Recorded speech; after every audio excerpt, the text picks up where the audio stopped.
Qatar इस वक्त पूरी दुनिया की सुर्खियों में है। इसका एक कारण है फीफा वर्ल्ड कप और दूसरा कारण है इस्लामिक देश का सबसे महंगे फुटबॉल वर्ल्ड कप की मेजबानी करना।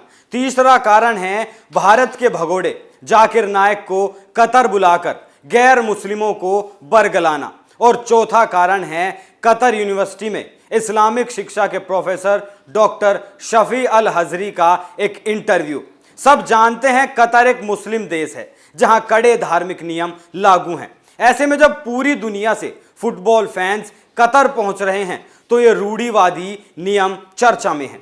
इसी बीच कतर यूनिवर्सिटी में इस्लामिक शिक्षा के प्रोफेसर डॉक्टर शफी अल हजरी ने एक इंटरव्यू में कहा है कि जो इस्लाम स्वीकार करने और जजिया कर देने से इनकार करता है उसके खिलाफ लड़ाई होनी चाहिए और उसे मौत के घाट उतार देना चाहिए। ये वो जहर है जो कतर के मंच से दुनिया में घोला जा रहा है। बताया जा रहा है कि वो धर्म सर्वशक्तिमान है जिसमें महिलाओं को अपने तरीके से जीने तक का अधिकार नहीं, जो गुस्ताख नबी के नाम पर लोगों का गला काट देते हैं। आज इनकी एक और हकीकत को आपके सामने रखेंगे। जय श्री राम, मैं हूं आपके साथ अभिषेक पुंडीर और आप देखना शुरू कर चुके हैं कैपिटल टीवी का स्पेशल शो थर्ड आई। कतर विश्वविद्यालय में इस्लामिक अध्ययन के प्रोफेसर डॉक्टर शफी अल हजरी ने इस्लामोफोबिक आलोचकों का खंडन करने का प्रयास किया है जो कहते हैं कि इस्लामी धर्मांतरण और विस्तार सामूहिक हिंसा के साथ है। उन्होंने साफ किया है कि इस्लाम के प्रचार में युद्ध केवल तीसरा और अंतिम कदम है। इस बात का मतलब आसानी से समझा जा सकता है क्योंकि इस वक्त दुनिया में 57 इस्लामिक देश हैं और सभी कट्टर हैं। ईरान और कतर जैसे देशों का तो कोई जवाब ही नहीं। इनके लिए गैर मुस्लिम गाजर मूली के जैसे हैं जिन्हें जब चाहो काट लो और इनका सीधा सा मकसद है पूरी दुनिया को इस्लामिक बना दो जिसे लोग देखकर भी अनदेखा करते हैं। पहला सवाल तो यही है कि ये कट्टरवादी लोग इतने बड़े मंच से कैसे कट्टरता का जहर लोगों पर उड़ेल सकते हैं। पहले आपको पूरा मामला बताता हूं। 25 नवंबर को कतर के रेयान टीवी से बात करते हुए डॉक्टर शफी अल हजरी नाम के इस व्यक्ति ने कहा कि लोगों को पहले इस्लाम में आमंत्रित किया जाना चाहिए। अगर वो निमंत्रण को अस्वीकार करते हैं तो उन्हें जजिया संरक्षण कर का भुगतान करने के लिए तैयार किया जाना चाहिए। यदि वो ऐसा करने से भी मना करते हैं तभी उनसे युद्ध किया जाना चाहिए। Middle east media research institute के द्वारा उपलब्ध कराई गई एक ट्रांसक्रिप्ट के अनुसार युद्ध दावा फैलाने का तीसरा चरण है। सबसे पहले हम लोगों को अल्लाह की ओर बुलाते हैं और यदि वे स्वीकार करते हैं तो उनके पास वही कर्तव्य और अधिकार होंगे जो मुस्लिमों के पास होते हैं। और अगर वो इनकार करते हैं इस्लाम में परिवर्तित होने के लिए तो उन्हें दूसरे मुसलमानों से सुरक्षा प्राप्त करने के लिए जजिया कर देना पड़ता है। तीसरा चरण उनसे युद्ध करना है। यदि वो जजिया देने से इनकार करते हैं तो युद्ध उन लोगों के खिलाफ है जो दावा को अस्वीकार करते हैं, जो इस्लाम से इनकार करते हैं या जजिया पोल टैक्स का भुगतान नहीं करते। वन इंडिया की एक रिपोर्ट के मुताबिक जजिया गैर मुस्लिमों द्वारा दिए जाने वाला वो टैक्स था जो वो इसलिए देते हैं जिससे उनकी सुरक्षा होती रहे मुसलमानों से। ये याद किया जा सकता है कि इस्लामिक शासन के वक्त भारत में मुस्लिम जजिया संग्राहों द्वारा हिंदुओं को अपमानित किया गया था। जजिया का भुगतान करते वक्त हिंदुओं को अपनी आंखें नीची करनी पड़ती थी, झुकना पड़ता था और यहां तक कि मुस्लिम अधिकारी को उन पर थूकने तक का भी अधिकार था। यदि इस टैक्स का भुगतान नहीं किया जाता है तो एक गैर मुस्लिम की संपत्ति अवैध हो जाएगी और उसे धिम्मी बना देगी, जिसके पास 3 ही विकल्प होंगे कि या तो वो धर्मांतरित हो जाए या गुलाम बन जाए या फिर मारा जाए।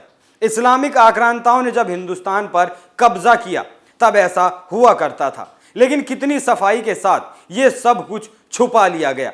मैं दावे के साथ कह सकता हूं कि 90% हिंदुओं को पता ही नहीं होगा कि उनके पूर्वजों के साथ ऐसा भी किया गया और उन्हीं की धरती पर उस वक्त ऐसा क्यों हुआ, क्योंकि हिंदू बटा हुआ था।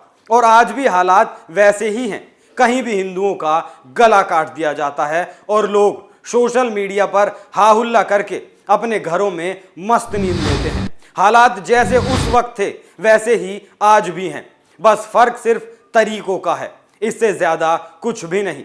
उस वक्त भी ये लोग धर्मांतरण करवा रहे थे और आज भी धर्मांतरण करवा रहे हैं, बस इसमें एक लव जिहाद का एंगल और जुड़ गया, जिससे इस देश के हिंदू को कोई फर्क नहीं पड़ता। लेकिन मैं ये बता देना चाहता हूं कि भले ही आज फर्क नहीं पड़ रहा, लेकिन अगर हरकतें ऐसी ही रही तो वो दिन दूर नहीं जब फर्क भी पड़ेगा और बीच चौराहों पर आबरू लुटती हुई देखी जाएगी। इस विषय पर ना तो हिंदुओं का कोई खास ध्यान है और ना ही इस देश की सरकारों का, क्योंकि वो देश को उनके हवाले कर सकते हैं लेकिन अपना वोट बैंक नहीं खो सकते। अब आगे सुनिए। कतर की आलोचना 2022 फीफा विश्व कप के दौरान आगंतुकों को इस्लाम में परिवर्तित करने के लिए इस्तेमाल किए जा रहे कई तरीकों के लिए की जा रही है। कतर की राजधानी दोहा में कटारा कल्चरल विलेज मस्जिद गैर मुस्लिम मेहमानों के धर्मांतरण के लिए आकर्षण का केंद्र बन गई। मस्जिद में कई भाषाओं के जानकार पुरुष और महिला प्रचारक इस्लाम और दूसरों को धर्म द्वारा प्रचारित सहिष्णुता की व्याख्या करते हैं। मेहमानों को इस्लाम पर इलेक्ट्रॉनिक बोर्ड देखने के लिए भी प्रोत्साहित किया जा रहा है, जो 30 अलग अलग भाषाओं में दिखाया गया है। मेहमानों के बीच पुस्तकें भी बांटी जा रही हैं जो इस्लाम की महानता और महत्व के बारे में बताती हैं। कतर के अवाक्फ और इस्लामिक मामलों के मंत्रालय ने 2022 फीफा वर्ल्ड कप के आयोजन स्थल के बाहर एक शिविर भी बनाया है, जहां मेहमानों को इस्लाम और उसके उपदेशों से परिचित किया जा रहा है। हाल ही में यह बताया गया था कि कट्टरपंथी इस्लामी उपदेशक जाकिर नायक, जो भारत में वित्तीय धोखाधड़ी और बाकी अपराधों के लिए वांछित है, इस्लाम का प्रचार करने के लिए कतर पहुंचा था। 2016 का एक वीडियो भी वायरल हुआ था जिसमें वो कतर में लोगों को इस्लाम में परिवर्तित करते हुए देखा जा सकता था। लेकिन ये भी याद रखना चाहिए कि दबाव प्रक्रिया में एक और बीच का चरण भी है जिसे विद्वान कतरी प्रोफेसर ने नजरअंदाज कर दिया। कश्मीर के हिंदुओं को 1990 में इसके बारे में तब पता चला जब उन्हें धर्मांतरित, मरो भागो के विकल्प दिए गए। साथ ही एक और उदार प्रस्ताव दिया गया, यानी हिंदू पुरुषों को छोड़ देना चाहिए लेकिन हिंदू महिलाओं को यहीं रहना चाहिए। आज ही मैंने आपको एक खबर बताई थी जिसमें मध्य प्रदेश के एक सरकारी कॉलेज में छात्रों को हिंदू आतंकवादी और लव जिहाद का पाठ पढ़ाया जा रहा है।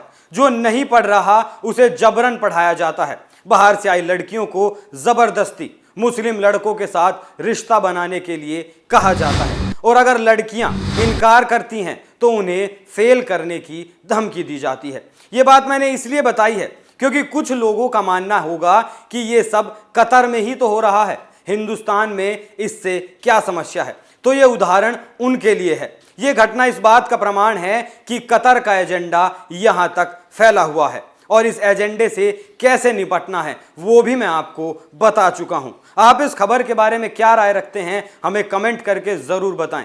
थर्ड आई में आज के लिए इतना ही। कल फिर हाजिर होंगे एक नए मुद्दे के साथ। तब तक देखते रहिए कैपिटल टीवी। नमस्कार।